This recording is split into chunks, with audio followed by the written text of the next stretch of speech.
సిటీకి వచ్చిన కొత్తలా ఎవ్వరికైనా ఊరి మీద పానం గుంజుతుంది. మా వాళ్ళు ఎట్లున్నారో, ఏం చేస్తుర్రో, ఏం తింటుర్రో అని మనాది పెట్టుకుంటారు కొందరు. ఇంటోళ్లకు నానుకున్నోళ్లకు దూరంగా ఉంటే గిట్లనే ఉంటది కదా. అసొంటిది జైళ్ళుంటే ఇంకెట్లుంటదిలా. తిహార్ జైలున్న కవితక్కకు పానం సుస్తైతే దీన్ దయాల్ దవాఖానకు తీసుకుపోయినరు.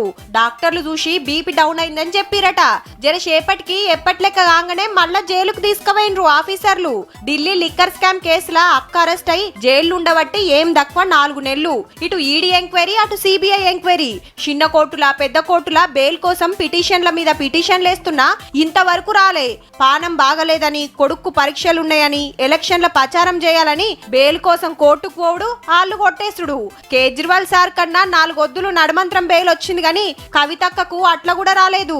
కోర్టుకు తీసుకొచ్చినప్పుడల్లా జై తెలంగాణ అంటుండే హుషారుగానే. ఇప్పుడేం రంది పెట్టుకుందో ఏమో గాని ఇయాల గిట్లా అయింది. కేటీఆర్ సారు, హరీష్ రావు సారు మొన్నటిదాకా ఢిల్లీలోనే ఉండి పెద్ద పెద్ద లాయర్లతోటి మాట్లాడొచ్చిండ్రట.